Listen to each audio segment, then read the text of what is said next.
नमस्कार। Dudhkoshi हाइड्रोको promoter share किन्ने विषयमा गाउँघरमा अहिले निकै चर्चा भइरहेको रहेछ र भदौ 15सम्म थुलुङ दुधकोशीको लक्ष्मी ब्याङ्कबाट चाहिँ किन्न सकिने भन्ने कुरा मैले जानकारी पाएँ। यो प्रमोटर सेयर किन्दै गर्दामाखेरि हामीलाई कति समय लाग्छ, त्यसका फाइदाहरू, यो किन्दा के हुन्छ र यसका बेफाइदाहरू के हुन् भन्ने विषयमा तपाईँहरूलाई म छोटो रूपमा यो भिडियो मार्फत जानकारी गराउँदछु। प्रमोटर सेयर भन्नाले चाहिँ कुनै पनि कम्पनी अथवा हाइड्रो पावरहरूमा कार्य सञ्चालन गर्नुभन्दा अगाडि चाहिने आर्थिक कुराहरूको व्यवस्थापन गर्नको लागि उठाइएको रकम अथवा चाहिँ मुख्य लगानीकर्ता अथवा मालिकलाई भन्ने बुझिन्छ।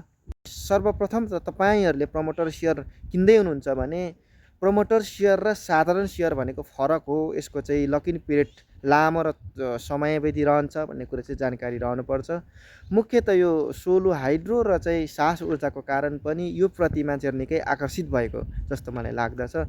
र दुधकोशी हाइड्रोको विषयमा भन्नुपर्दा चाहिँ यसको निर्माण भर्खर सुरु हुँदैछ र निर्माण सुरु हुँदै गर्दामाखेरि चाहिँ कम्तीमा पनि निर्माण हुनु 3 देखि 5 वर्ष लाग्दछ र 3 देखि 5 वर्षमा निर्माण सम्पन्न भइसके पछाडि चाहिँ यो हाइड्रोले आइपिओ जारी गर्छ र आइपिओ जारी गरिसके पछाडि नेप्सेमा सूचीकृत भइसके पछाडि चाहिँ अथवा भएको कम्तीमा पनि 3 वर्ष पछाडि मात्रै तपाईँहरूले अहिले किन्नुभएको प्रमोटर सेयरलाई चाहिँ बेच्न सक्नुहुनेछ। भन्नाले चाहिँ 3 देखि 5 ल 4 वर्षको समयावधि राखे पनि 4+3 गर्दा 7 वर्ष छिट्टोमा अहिलेको 7 वर्ष भन्नाले चाहिँ 2089 सालतिर चाहिँ तपाईँहरूले यो प्रमोटर सेयर लगानी गरेको प्रतिफल पाउन सक्नुहुनेछ। तर कुनै कम्पनीहरू भौगोलिक क्षेत्र र चाहिँ विभिन्न मौसमका कारण हरेक कुराले गर्दाखेरि पनि निर्माण कार्य ढिला हुन सक्छ 1-2 वर्ष। त्यो भयो भने तपाईँले 90 साल 2090-91 साल पछाडि मात्रै चाहिँ यो प्रमोटर सेयर लगानी गर्दै हुनुहुन्छ भने त्यसको प्रतिफल पाउनुहुन्छ।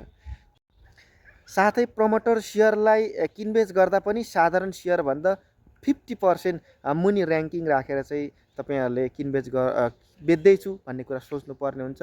जस्तै साधारण सेयरको 800 छ भने प्रमोटर सेयरमा 400 देखि 500 अनुमानित रकम राखेर तपाईँले बिक्री गर्न सक्छु भन्ने कुरा चाहिँ सोच्नु पर्दछ। किनभने प्रमोटर सेयर अलिकति बेच्नु गाह्रो र किनबेच गर्न पनि झन्झटिलो छ, यो कुरा तपाईँहरूले बुझ्नु होला।